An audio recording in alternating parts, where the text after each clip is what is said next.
So I've just been given gloves, other gloves, That and a looks f***ing sick, dude. towel. That's what I'm So talking about. things Get are to the very good much- shit. Let's move on to some fun shit before Dragon's Dogma. This is a video about how Japanese swords are made. Swords that are strong enough and sharp enough to slice a bullet in half. The access we got for this video is incredible. We were able to film everything from gathering the iron sand, to smelting the iron, forging the sword, to sharpening and polishing it. They even let us use it. Oh, dude. The method of making these swords has remained virtually unchanged for Dude, I've done all that. I'm just saying. The Japanese made a weapon that was the absolute pinnacle for their style of warfare and the materials they had at hand. These swords are held in such high regard that one from the 16th century has been appraised at $105 million, making it the most expensive sword ever built. That's so sick. God, I love Japan so In the much. Oh my Shimane God. province of Japan, there is a smelter that is lit for only one night each year, where steel is made in the same way it was 1,300 years ago. It's known as the tatara method, and Bro, it's $150 million because it automatically gives you plus 10 intelligence, plus 20 dexterity, plus 40 strength. It's literally maxed out. It's actually taken out of the rotation because it's so OP. It's broken. They had to literally nerf it. and only steel made in this way ends up in the very best Japanese swords. And we were invited to come film it. Just after 9 a.m., the ceremonial prayers are said and the fire is lit by a Shinto priest. Everyone that will be working the smelter will be here for at least the next 24 hours. That includes Veritasium producer Peter. I'm committed. We're gonna do this. You hate to see other people live your dreams like this, though. Like, actually. But, you know, that's my fault, I guess, for having such ridiculous dreams rather than dreaming about the top of the hour ad break coming and going without me recognizing it. Sword making in Japan goes back about 3,000 years, but in those days, swords were made out of bronze. We're not sure how people first learned to smelt metal, but it was likely related to pottery. Bronze was discovered before steel because it's an alloy of copper and usually tin, both metals with low enough melting points that they can be smelted in regular pottery kilns. The problem with bronze is that although it can be sharpened, it's too soft to hold an edge for long. So Japanese sword makers shifted to steel 1,200 years ago in the Heian period. This Your katana posture was dope as f- though, literal samurai. Come on, dude. I did not do 9/11, okay? Please stop. steel is an alloy of iron, the fourth most common element in Earth's crust. The oceans of the world used to be rich with dissolved iron. But 2.5 billion years ago, cyanobacteria started photosynthesizing and creating oxygen. The iron reacted with that oxygen, precipitating out of solution to be deposited at the bottom of the ocean. Incidentally, the cyanobacteria were poisoned by the oxygen that they themselves produced, so it's thought that when levels got high enough, they died off.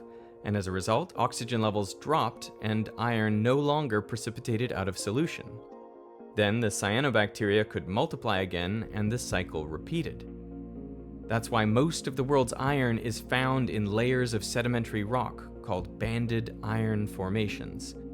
Each layer of iron was formed during a global flourishing of cyanobacteria that infused the ocean with oxygen. Yo, come on, man. What the f- is this science shit, bro? Let me see the goddamn swords, man. Show me the f- Japanese dudes pumping that shit. The majority of the global iron supply comes from these banded iron formations of their high concentration of iron, up to around 60% iron oxide by weight. Oh, this is so cool. I get But it. You guys are Japan, nerds, with its okay? I mostly get it. You're volcanic so geology, has barely any of these sedimentary iron oxides. And this is likely why the country was late to the steel production game. Archaeologists have found steel artifacts in Anatolia, which is modern-day Turkey, that are nearly 4,000 years old. See, now I'm interested. Okay, that's right. Turks invented steel. Recognize, son. If you heat up those iron oxides to over 1250 degrees Celsius, you can break the bonds with oxygen and get pure iron. But pure iron is actually softer than bronze, so in its elemental state, iron provides no advantage. But nature gave humans a lucky break. One of the few ways you can heat something up to 1250 degrees is with charcoal. And charcoal is basically pure carbon. And if you add just a little bit of carbon to iron, it creates an incredibly strong alloy, steel. Yeah, a lot of people see it as a heat process. I see it as a chemical process. Alloys Nerd. are usually stronger than pure metals because they contain different sized atoms. And this reduces the ability of atoms to slide past each other when an external force is applied. So I've just been given gloves, other gloves, That and a looks f***ing sick, dude. towel. That's what I'm So talking about. things Get are to the very good much, shit. Getting real. Without nerds, there would be no katanas for you to coom over. Whatever, Genuinely dude. quite worried. So with the iron sand, it is mixed together with water, because if you don't mix it with water and you put it on the flame, it just flies straight up. But if you mix it with too much water, then there's water that's going to heat up, it's going to become water vapor, and the whole kiln could explode. Terrifyingly enough, they do this by feel. They mix in enough water until the iron sand is clumpy, but again, if it's too much, the whole thing could explode.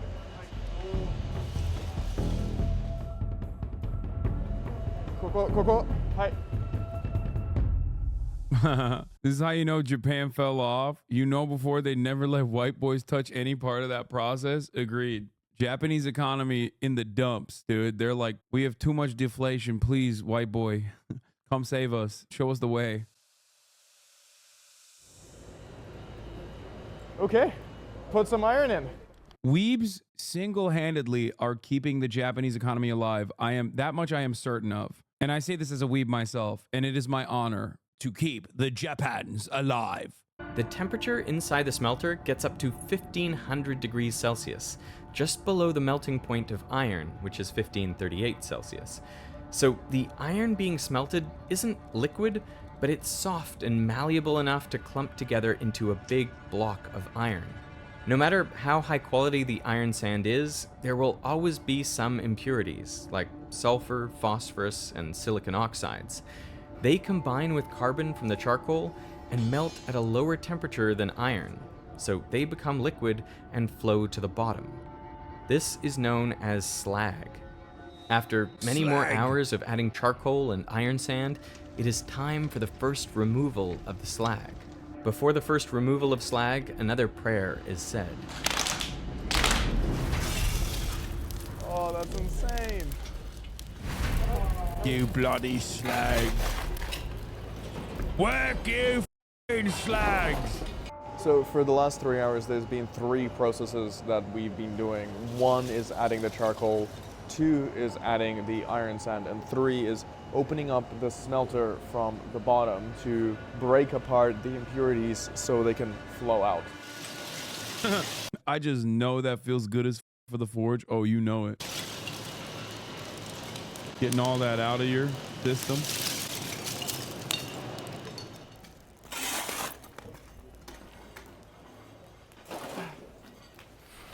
Look at this white boy learning the value of a yen. You know what I mean? This is step 1 of making a Japanese sword. The steel is sorted by quality and carbon content, which is also done by eye. In fact, this is one of the exams you need to pass to be certified as a swordsmith. Then the different grades of steel are sent out to one of 300 swordsmiths around the country. Only 30 do it as their full-time job. And one of them is Akihira Kokaji, who we went to visit next. This is when the forging of the sword begins. In a coal oven with hand-pumped bellows, the steel is heated until it is soft and malleable. Then, using hammers, the master swordsmith flattens out the steel. Okay, this is a serious question, and I don't even know if like you guys would be good answers of this question. But like, I don't fully understand why they're doing the slag the old-fashioned way. Is it just tradition? Is it supposed to be like better, less impurities? Like what? Like that makes no sense, kind of. In the old days, this would have been done by the swordsmith and 3 apprentices. The swordsmith using a smaller hammer would set the rhythm, and the apprentices would use big mallets to flatten the steel.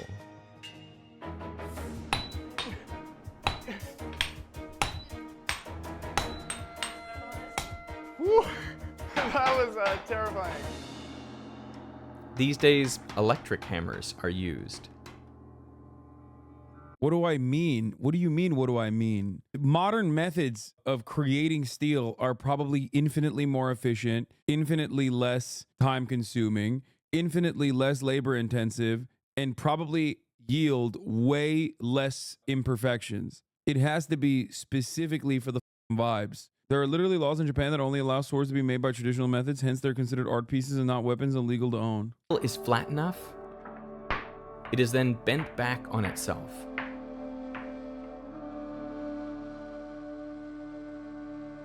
And it is then hammered again to press the steel back together into a solid block. So why go to all this effort, flattening the steel only to fold it back on itself and end up with a chunk of steel the same size as before?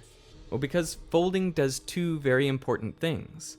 First, it spreads out the impurities, like silicon, sulfur, and phosphorus. It spreads them out throughout the steel. This ensures a uniform consistency without any weak points. Second, it gives the steel a grain.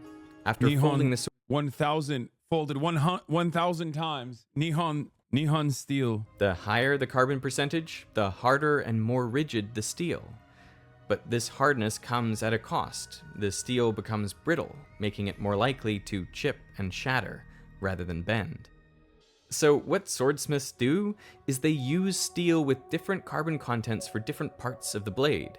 The edge is always high carbon steel to make it hard and rigid so it can maintain a sharp edge for a long time.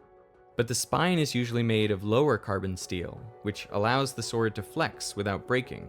This is done by welding together pieces of steel with May thy different knife carbon chip and contents. shatter. So we have about a 15-minute break because, you know, it takes a while for the iron to heat up and then meld together, and then we're back in there. It's very hot. It's very, very hot in there. It's kind of unbelievable that he can do this for 4 hours at a time. After the sword is hammered into shape, which is a straight Yeah, we don't know how to make Damascus steel, I think, right? It's been lost. I mean, there's like copycats, but it's not real Damascus steel, right? When the steel is heated, carbon enters the iron lattice, and since the spine of the sword is covered in thick clay, it will cool slowly, giving time for the carbon atoms to leave the iron matrix. This will lead to a very low carbon steel called ferrite, but the carbon atoms which have left the matrix will be caught by other iron atoms and create a type of steel known as cementite. The combination of ferrite and cementite is known as pearlite, and it's a mostly soft and ductile form of steel, though parts of it are hard due to the cementite. I don't know what it is about the male brain, but I don't know what it is, but I legitimately, like, I have a yearning for more swords. Like, I love swords, and I feel like I need to have more of them. Like, it kind of makes me understand gun guys. You know what I mean? In contrast, the very thin layer of clay on the blade means that it cools very rapidly, so more of the carbon is trapped in the lattice.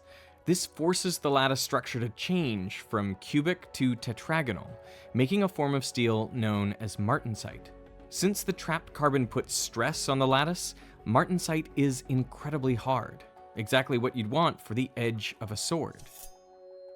The tetragonal lattice structure of martensite also takes Chatter said, no, don't join the dark side. My friend, not only do I own multiple swords, I literally made my own sword. You can actually see the boundary between different types of steel in a finished sword by the difference in color. This is known as hamon, which literally means edge pattern. At the Victoria Albert Museum in London, there is a Japanese sword that has a very detailed little dragon in the hamon, and I've looked at it many times and I don't know how he did that. About 1/3 of all blades shatter during the quenching process. You quench it once and you thank Not me, bitch. Not me. Y'all already know. You saw my ass hit that quench. the stars that you made it. The sword is then No, you just bent it. No, I didn't. Gil literally was shocked at how straight my sword was. You literally did? No, dude, you're misremembering. I think you're confusing me with what Will did. There's a lot of fire going on. Whoa, it's sick. What the f? Is that supposed to be like that? Is it supposed to be on fire? What's wrong? What's wrong? Oh god, we used the wrong oil. That's cooking oil. On fire. All right, that looks pretty straight. Oh god. Wait a minute. Damn, you want me to let go? No, yeah, you're good. Oh, okay. Hasan, I got the coolest video. Oh shit, that is so perfect. Oh, let's go! Take a look. Gosh. He literally said, that is the straightest sword. I was not expecting it. sometimes the swords are also engraved with beautiful patterns, though this is quite rare. And after all that, the sword is done. To learn how to use a Japanese sword, Peter got a lesson from a master, Takara Takanashi. He is the 10th generation student of Miyamoto Musashi, a legendary samurai. Musashi killed his first opponent in single combat at the age of 13. Awesome. He spent the rest of his life perfecting his sword fighting, inventing so a new sick. technique with 2 swords. Yo! Musashi- This is the guy that came before Zoro, bro. Dude, he invented dual wielding. He fought in more than 60 duels to the death, and he won every last one of them.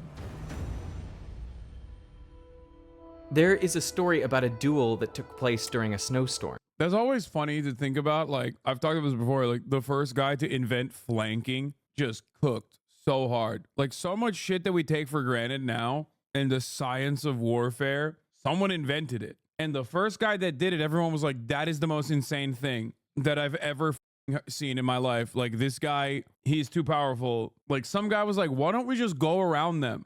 Same with like the guy with the 2 swords. Everyone was like, what the f? Nobody thought about having 2 swords? So during the lesson, I thought I would get to use a katana, but instead we spent the entire time learning how to take the blade out of its sheath and then put it back in. So Yeah. when I actually got the chance to use a katana to slice through some things, I was deeply unprepared.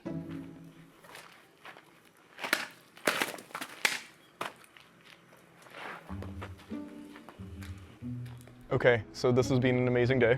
We've looked at some beautiful katanas, and now these wonderful people are letting me use one of their just unbelievably beautiful pieces of art to chop some things.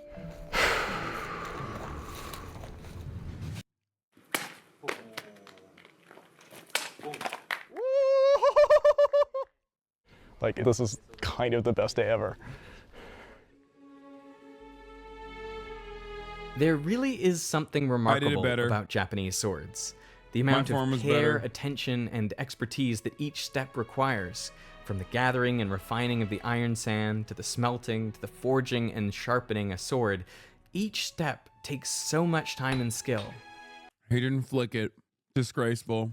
He whipped it like a baseball bat. He didn't flick it. That's all I'm going to say. It's incredible that all these things were discovered by trial and error to produce artifacts of such high quality that they are still prized centuries later.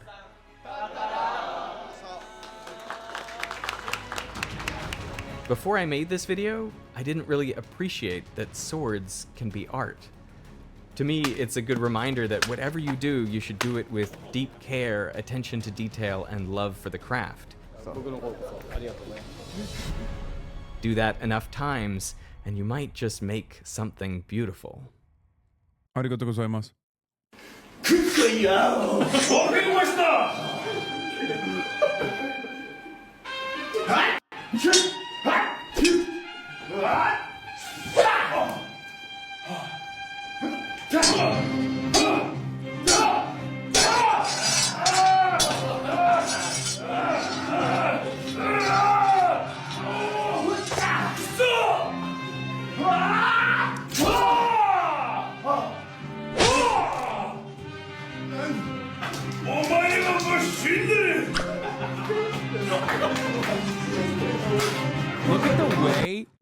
Look at how natural that is, though. Look. Look at that. That's natural. You have to admit that that's natty. That's clean. And if you act like that's not clean, like me wiping the blood off my sword.